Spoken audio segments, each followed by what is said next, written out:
strong in the Lord and never give up hope. You're gonna do great things. Welcome to Pastor Tyler's office. I am Pastor Tyler, and if you're here, then you are ready to go to hear some more from Mr. Dick Gibson. What we're going to do is we're taking a look at a list of 55 things that we as youth leaders, parents, students, people, 55 things that we can do to show that we care to students.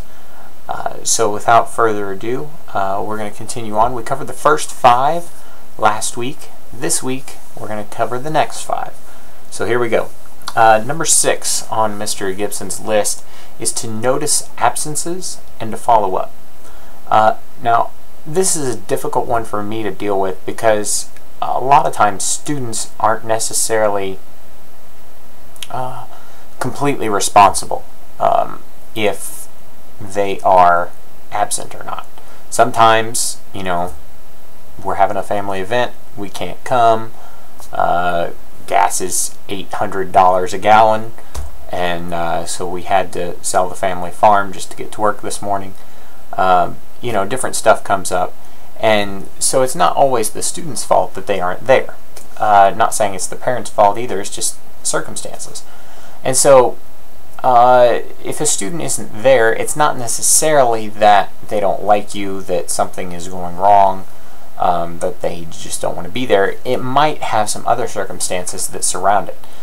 So it's a good thing to be educated and to know kind of the circumstances of the family.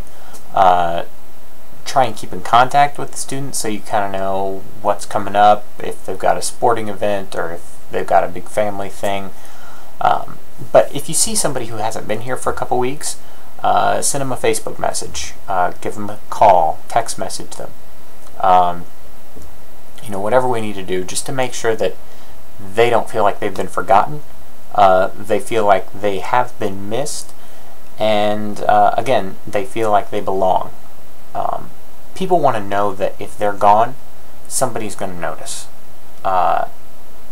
It means a lot to people, to students especially. So, number 7 on the list is to attend their activities. Now this goes for sports, go to sporting events, whatever it is. I mean, if anything, if you're married, go to the sporting event, call it a date. You know, if you're not married, call it getting out of the house. Whatever you need to do. Going to any of these types of events, sporting events, plays, recitals, anything really, is just another way that you show your support for the student. It shows that whatever they are doing matters, that they aren't just wasting their time, and things that they consider important, you also consider important.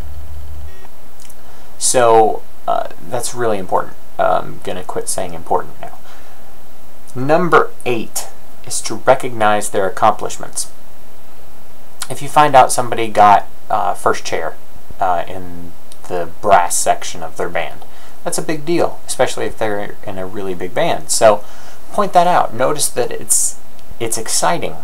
That's a big accomplishment. Point that out. It makes a student feel special. If they, I don't know, got 10 rebounds in the last basketball game, point that out. It's a big deal. Good job. If they broke records at the school track meet, that's huge. It's huge. Give them a pat on the back. Whatever you need to do to make the student feel good, to make them feel like what they're doing is worthwhile. It's awesome. So be sure to do that. Nextly, number 9, take them with you. Now, this is, hey, I'm going to the store, going to Walmart, going to, you know, whatever, you want to come with? And that's something that you do after you've developed some relationship with students. I know some girls have came up to my wife and asked if she wanted to go shopping one day. I mean, those types of trips are good because they get you out of the sort a church environment, and you get to hang out with students in a more relaxed area. And you both kind of get to see each other outside of this arena. The one thing you need to be careful about is having just you and another student. Try and make it at least 3 rather than just 1 and 1. Because again, like we mentioned in the last video, you don't want to give students the opportunity, or parents or anybody from the outside, you don't want people to make accusations. Not that those accusations would be true, but you know, if I'm driving along and I have a 16-year-old girl in the car with me, that might look suspicious.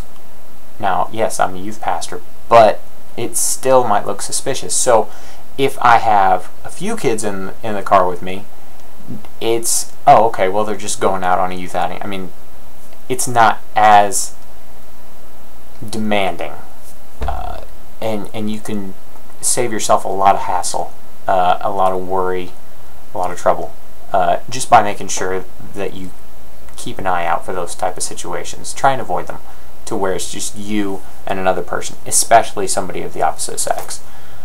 The very last thing, number 10, that we're going to cover today, is to stand by them in crisis. Right now in their life, students are experiencing a lot of things. They're experiencing a lot of physical change. They're experiencing a lot of family change.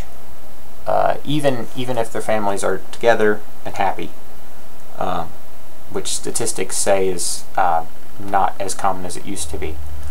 But even if it's a happy home, there are still dynamics that are changing. You know, parents are trying to figure out who this kid is. The kid is trying to figure out who this kid is. Everybody is changing and growing and kind of figuring out how they all fit together. And so when crisis hits, a lot of times students will turn their backs on church, family, whatever. They'll go to friends for support, which is fine. But we need to be there as a support as well. Because friends aren't always the best support and don't always give the best advice.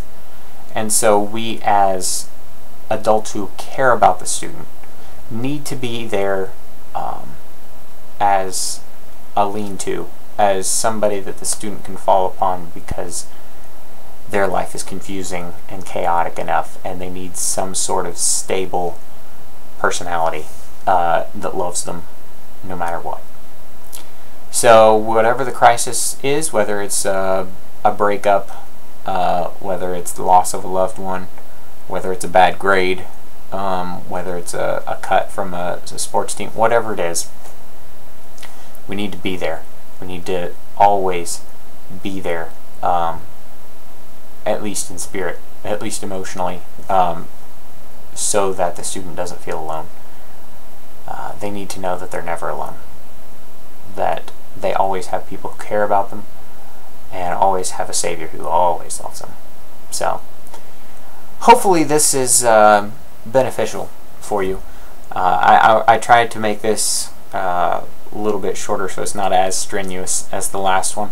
But if you have any questions about any of this, please comment. Questions, limericks, fashion advice, whatever you want to give. I'm here, I'm listening, and I want to be a part of this discussion with you.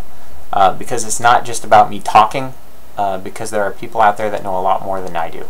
So if you would like to contribute to the conversation, please do. I welcome that, and I look forward to hearing from you all. Have a wonderful day. God bless. Forgive and forget, but don't forget why you're here. Take your time and pray. These are the words I would say.